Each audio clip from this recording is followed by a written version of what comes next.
Hello 20 minutes, c'est Jessica, je suis coach souplesse et contorsionniste et aujourd'hui je vous partage 5 étapes pour réussir le grand écart. Avant de commencer, n'hésitez pas à prendre 5 minutes pour faire un petit échauffement général. On va commencer par bien réveiller nos ischio-jambiers, les muscles à l'arrière des cuisses. Donc placez-vous en fente inversée, les deux hanches qui regardent bien de face. Dans tous nos exos, vous imaginerez que vous avez deux petits yeux dessinés sur les hanches qui regardent de part et d'autre de votre jambe à l'avant. Le dos hyper droit, j'inspire, j'essaye d'étirer ma colonne vertébrale le plus haut possible vers le plafond. Et en soufflant, je vais poser le bout des doigts au sol ou peut-être sur des briques si vous avez besoin. Soufflez, détendez vos épaules, votre haut du dos, on garde son dos hyper plat et on remonte doucement. Si vous êtes suffisamment à l'aise, on va faire la même chose avec les mains derrière la tête. Et ici, vous devriez sentir les muscles derrière la cuisse qui se réveillent, qui chauffent parce que ça sollicite pas que la souplesse mais aussi la force. Toujours en fente inversée, le bout des doigts au sol. Cette fois-ci, on va alterner fente inversée et fente. Je pousse les hanches dans le sol le plus bas possible. On va essayer d'aller jusqu'à tendre le genou derrière, reposer et je reviens. Et pour aller un peu plus loin, on fera la même chose encore une fois mais sans les mains. Je me penche vers l'avant, je reviens. Une jolie fente, je reviens. Si vous voulez aller encore plus loin, on rajoutera un petit battement de jambe. Je vais essayer de décoller ma jambe tendue devant, reposer en contrôlant. Je me penche, une belle fente. Je peux aller jusqu'à plier talons-fesses, revenir. Hop. Ensuite, toujours en fente inversée, cette fois-ci, on va ajouter une vraie fente. Donc, je vais passer avec le genou aligné au-dessus de mon talon. On pousse les hanches dans le sol en soufflant. Inspirez. Et souffle les jambes tendues devant. J'essaye de pousser mon buste le plus proche possible de ma cuisse en gardant un beau dos plat. Et pour complexifier, on pourra aller jusqu'à tendre à fond la jambe derrière, faire décoller le genou, reposer et revenir bien tendu. Et si vous voulez aller un peu plus loin, on va essayer de faire la même chose mais sans les mains. Je me penche loin vers l'avant, je reviens, je passe en fente. Pour aller vraiment plus loin, on ira jusqu'à plier notre jambe arrière, repousser, revenir et faire un petit battement bien contrôlé.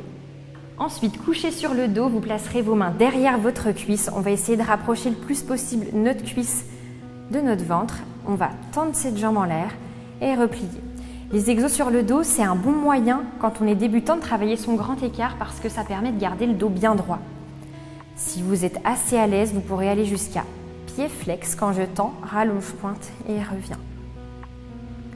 Et si vous vous sentez vraiment bien, vous pouvez faire la même chose sans les mains. Je pousse, je flex, pointe et reviens. Toujours bien détendu dans le sol avec le dos et les épaules. N'oubliez pas de respirer. Ensuite, pour essayer de se rapprocher un peu plus de notre grand écart, on passe aux glissades. Donc toujours fente inversée, le bout des doigts au sol ou sur une brique. Je vais laisser glisser mon talon devant en pensant au placement de mes hanches. Ça veut dire que vous allez essayer de bien garder les deux hanches parallèles et ma hanche gauche là, de la jambe arrière va repousser légèrement vers l'avant. Je souffle en laissant glisser mon talon, j'inspire, je reviens. Expire dans la descente, on s'arrête jusqu'à sentir un léger étirement à l'arrière du genou. Et si vous vous sentez bien, pour aller un peu plus loin, on mettra notre pied flex à l'arrière. Je glisse vers l'avant, j'essaye de tendre ma jambe à fond, repose et reviens. Et si tout va bien pour vous, vous pouvez même le tester sans les mains, avec le dos droit, ce sera un peu plus dur. Je me laisse glisser, je repousse avec le dos bien droit, les abdos serrés. Pour terminer, on va pouvoir glisser dans notre grand écart. Donc placez-vous en fente inversée, les deux hanches qui regardent bien de face, bout des doigts au sol. Prenez une grande inspiration avant de partir. Et en soufflant, on laisse glisser notre talon vers l'avant. N'allez pas dans une amplitude où la douleur est trop intense. Essayez de vous sentir confortable, de relâcher les épaules, le haut du dos. Détendez-vous et au fur et à mesure qu'on expire, on se laisse aller dans le sol. Si vous n'arrivez pas encore à atteindre le sol, n'hésitez pas à utiliser un petit coussin ou des briques sous votre cuisse. Ça va vous aider. Pour tous ces exercices, vous pouvez faire 10 répétitions de chaque côté. On fait exactement la même chose à gauche et à droite. Si vous voulez vraiment progresser en souplesse, gardez en tête que ce qui compte le plus, c'est la régularité. C'est pour ça que c'est important de trouver des exercices qui vous correspondent et que vous aimez faire pour être le plus régulier possible. Dans ces exercices, gardez toujours une amplitude où la douleur est tolérable. Rappelez-vous qu'on n'est pas ici pour souffrir. Au contraire, l'objectif c'est de se détendre et de se faire du bien. Attention à ne pas vouloir brûler des étapes. On privilégie toujours le bon placement à l'amplitude. Donc on n'hésitera pas à choisir une version un peu plus simple, quitte à être vraiment très bien placée et aller peut-être un peu moins bas. Une chose est sûre, c'est que tout le monde peut progresser.